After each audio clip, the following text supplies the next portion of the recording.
m'appelle Malcolm, donc je suis étudiant à l'EA, à l'Université de Nantes. Je suis aussi bénévole à l'association Mémoire d'Outre-mer, qui est à l'origine entre autres du mémorial sur l'abolition de l'esclavage. Nantes était une place, un lieu important, avait un rôle très important, prominent dans le commerce triangulaire. Donc, l'histoire après l'esclavage, tout le monde la connaît plus ou moins. C'était des navires marchands qui partaient de Nantes, qui allaient jusqu'en Afrique de l'Ouest, puis justement pour échanger des biens comme des bijoux, du textile à des négriers qui les échangeaient contre des esclaves, pour ensuite les vendre en Amérique aux producteurs de coton essentiellement pour faire du travail dans les champs.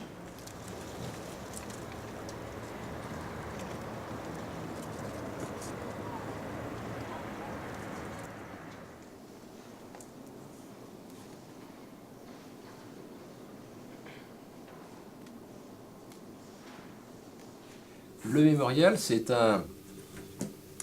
l'aboutissement d'un processus engagé par la ville de Nantes depuis plusieurs années pour régler, pour solder ce qui lui pesait sur la conscience avec le commerce triangulaire. Nantes a été l'un des grands ports français de la traite des Noirs sous l'Ancien Régime. Ça continuait aussi même à l'époque où la traite était illégale. Et il y avait une sorte de non-dit, et puis d'imaginaire.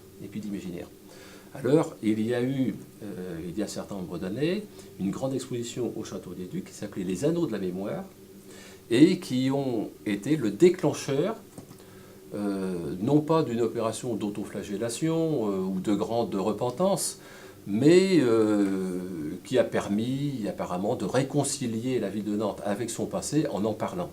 Le mémorial, c'est une autre étape. Ça va au-delà de la simple mémoire de la traite. Et c'est pour ça qu'il a été installé sur un espace de quai qui était désaffecté depuis très longtemps, en relation directe avec ce qu'a été le port de Nantes à un moment donné. Et c'est un peu une sorte d'aboutissement dans le parcours de la mémoire. Et ça se termine par la grande réflexion à la fois citoyenne et philosophique sur l'esclavage, sur la préoccupation de liberté et sur les droits de l'homme.